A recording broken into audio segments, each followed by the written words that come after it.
Chicago's West Side, a billion-dollar dope turf, America's deadliest neighborhood, and home to the infamous Black Souls street organization. Diamond rings, Dom Perignon, and long limousines. Jack Bobo, according to his indictment last month, is one of the leaders of the Black Souls street gang. The Black Souls and Jack Bobo sold $50,000 worth of heroin on Chicago streets every day. The Black Souls leader, along with 5 other managers, the leaders of a gang that the Cook County State's Attorney says wreaked havoc and terror in Chicago's West Garfield Park neighborhood, including committing an execution-style murder in broad daylight of a neighborhood man who was brave enough to report them. North Lawndale is the birthplace of the Vice Lords, and just north is Garfield Park, where the Black Souls formed and fought off the Vice Lords' attempts to put them under their umbrella back in the 60s. They're founded by a guy named King Pee Wee. 1983, several Black Souls got convicted of taking out a Vice Lord chief. But after that, they managed to stay low on the police radar, and they didn't get back in the newspapers till the late 80s and early 90s. Tomorrow at 10, we'll report on the man known as Jack Bobo on the street. Officials charge he made a bundle selling heroin smuggled into Chicago through a Nigerian connection to Thailand. In Chicago, they try to blame all the violence on the gangs. West side of Chicago neighborhoods of Garfield Park and North Lawndale, which during the pandemic reached homicide rates pretty much almost unheard of for any precinct in the U.S.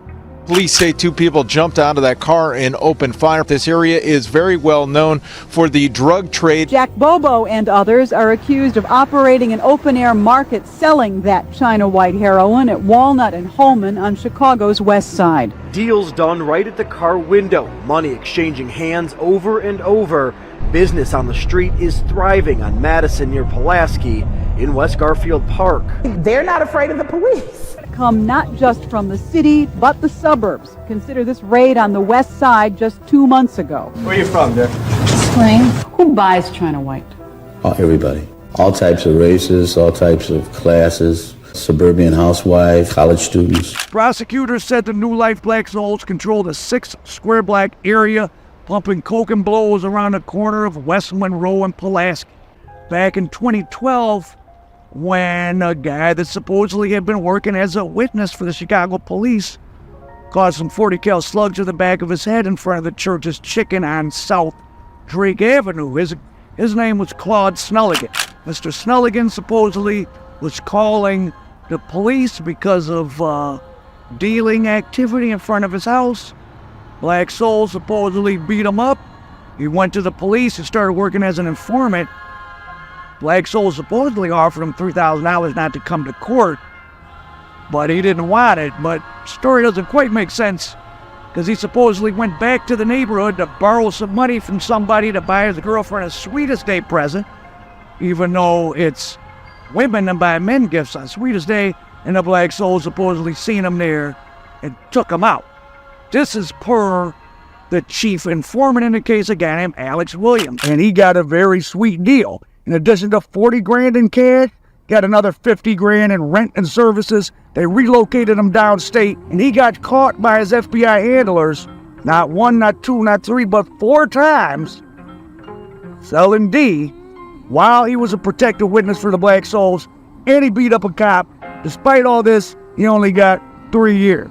But he had been in the Cook County Jail back in 1994 with the alleged so-called chief of the New Life Black Souls, Cornell Dawson. So he testified that Black Souls would let him come sell on their turf and saw them kill Claude Snulligan and commit other crimes. Alex Williams started telling this tale when he was facing 60 years in prison. State's Attorney Kim Fox says the Black Souls protected their territory by murdering, kidnapping, beating, and intimidating witnesses. Fox says they controlled heroin and cocaine sales for 15 years. Cornell Dawson received a total of 5 life sentences in the state of Illinois and a consecutive 40 years for conspiracy. Dawson's number 2, Teron Odom, 3 life terms plus 40. Other co-defendants received similarly stiff sentences, really only separated by how many lives they got, by how many homicides the jury determined they were responsible for. Antoine Davis, 3 lives plus 40. Ulysses Polk, 3 lives plus 40. Clifton Lemon, 2 lives plus 40. Devon Spears, the alleged triggerman on Claude Snulligan, he got 2 lives plus 40. As you can see, Mr. Spears has a tattoo of 290 Interstate on his body.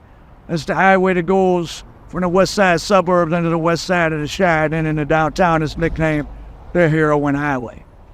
And that's what all the violence on the west side is about. Well, not all of it, but a lot of it. The street corner open air drug market is the pipeline to shootings and murders in Chicago. One of the homicides included in their 2013 indictment was of a new breed rapper named Johnny Boy the Prince, who supposedly had just got signed to Atlantic.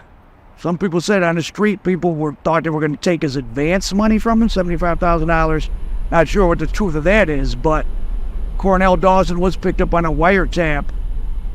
Sounded like he was sarcastically referring to some of the black souls, the ones who took Johnny Boy the Prince out, actually attending his funeral and getting memorials and saying bye to his family.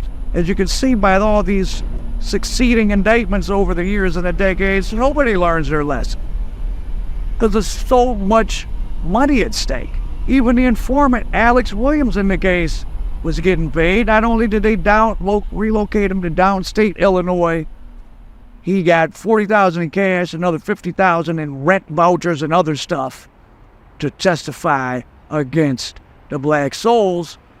But yet, when Cornell Dawson was taken into custody, the so-called chief of the black souls, he only had a couple grand, and he was living in an apartment he shared with his mother, at least according to his lawyer, and there was no big sum of money ever seized associated with the black souls. Jack Bobo, despite them having a wiretap on his phone for many months, there was one $50,000 payment to the Nigerians discussed. Now remember, in the news it said he was making 50 grand a day. Nigerians did get caught with about 400 grams once, which is a lot, but that's one time. Supposedly their operation should have been running through that, every couple days. Jack Bobo, just like Cornell Dawson, he had a little more money than Chief Dawson. He had like $15,000 in cash in his house and $50,000 in jewelry. I mean, that's something, but again, if you're supposedly making $50,000 a day, Chicago police, FBI, show me the money. Where's it at? Interesting to note. There's been lots of huge corruption cases. I talked about one with my story on the Vice Lord's indictment around LaBar Span that was connected to the Flores twins case.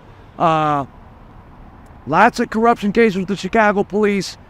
Dating all the way back to 1972, there was 5 black Chicago police detectives linked to 6 homicides of black dealers.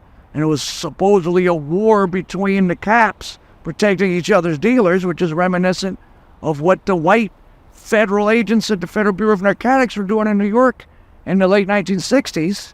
And a little quick history factoid, you can go watch my documentary Cold War Heroin Heat, but Richard Nixon shut down the FBN, the Federal Bureau of Narcotics, which preceded the DEA because it was too corrupt. Richard Nixon had to shut it down because it was too corrupt. There were 27 documented by Congress homicides of Federal Bureau of Narcotics agents on each other's informants in New York in the mid to late 1960s. Wouldn't be surprised if something like that was going on in Chicago as well, on and off. Not saying every